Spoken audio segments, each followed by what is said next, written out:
Water levels are incredibly low. I haven't been in this system for a long time. I thought some recent rain might have helped, but it's ridiculous. Wow. It is just desolate. It's hard to imagine that there's any bass living in amongst all of this decaying, putrid water.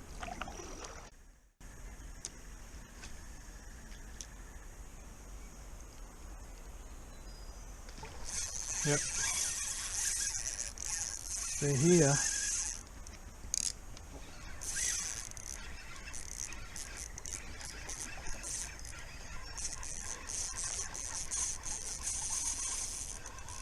And they're living in some nasty, nasty territory.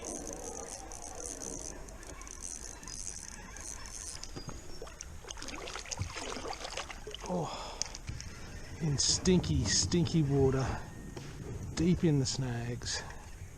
And I mean deep in the snags. Oh, he's done me. Oh. Too good for me. That was a big fish. He dusted me hard. My leader is just destroyed. Wow.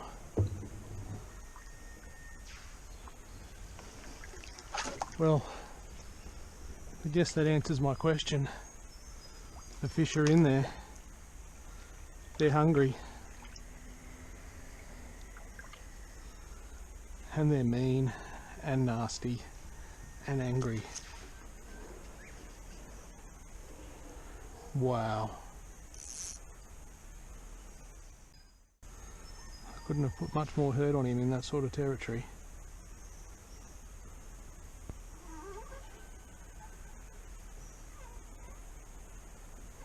The last 15 centimetres of that leader is just destroyed.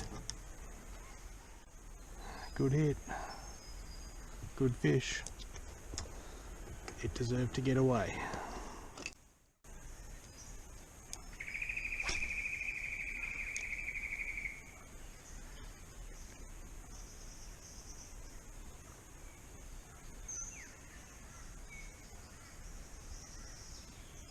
It's a big gamble at any of my local...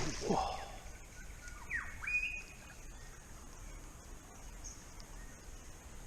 It's a big gamble at any of my local waterways at the moment because you just don't know where's got water, especially if you haven't been there for a while. Gee, that scared the you know what's out of me.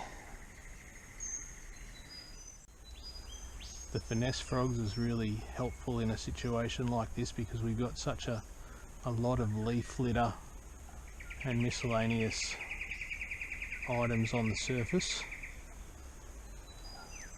I can just cast it out and not have to worry about where it lands and just burn it back across the top, and it just skims through and around and over any of the litter, and I don't have to worry about it getting tangled or fouled to the most part.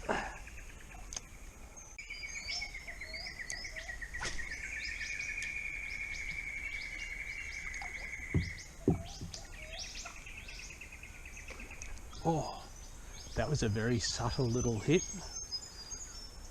I skipped that one in underneath that overhanging tree because I thought it looked like a good little ambush spot, and there was something sitting underneath there, but instead of whacking it like the other bass have been, just sort of sucked it down.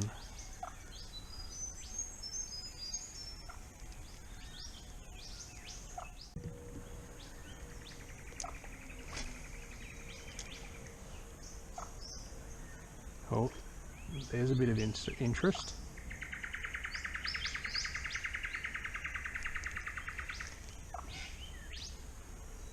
There's definitely something over there I can actually even see some bubbles on the surface over underneath that tree.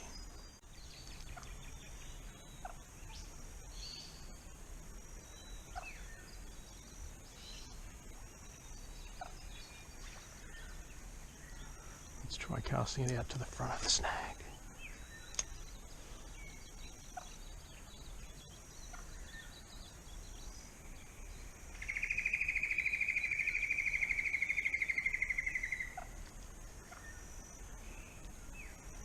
He wants it in his lap. Okay.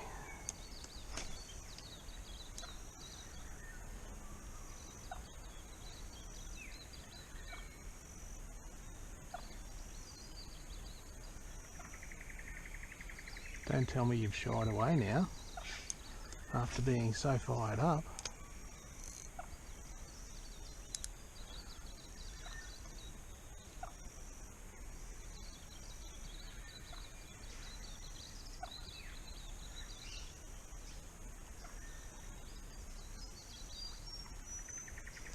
Saw a big bow wave coming right across the pool here.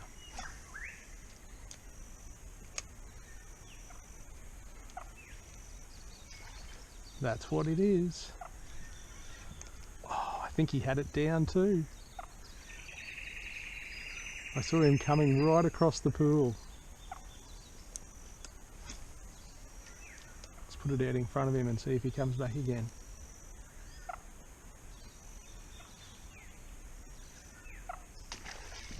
Got him that time. Oh, how cool was that? Yep. Oh, that's just unreal. That is. That is just priceless.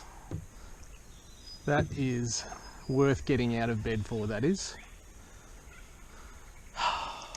It's not quite sight fishing, but when you see the fish react and you see the bow wave and you plan your cast, you put it in the area,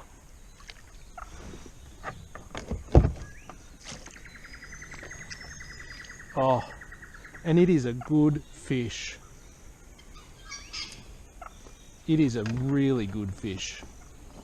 You wouldn't credit that a fish of that size is living in these conditions.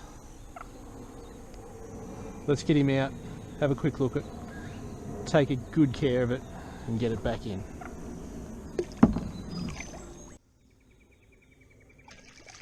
So you would have noticed that what happened then is, after I saw the fish take the frog, because it wasn't on a fast wind and it was quite a subtle take, I let him take the lure down and I struck. And you can see that chin locks has done its job. It's got him right in the corner of the jaw. That wasn't coming out, there was no issues there. So it's done its job. The frog slid away out of the equation, and have a go at that beast. You just wouldn't think that that tank was living in here. What a ripper.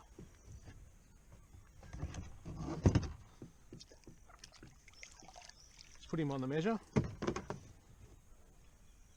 He's a strong fish, very strong fish.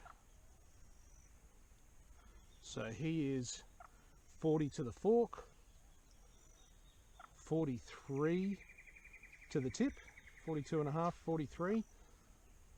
Beautiful bronze coloration, dark fish from living in the weeds, but considering the conditions that he's been living in, he's a lovely, healthy fish. Good, strong condition, and just made my morning. Thanks, mate. Go back, go and destroy some fish or some shrimp or whatever it is that you prefer to eat. Obviously frogs are something that's high on your list. Yeah?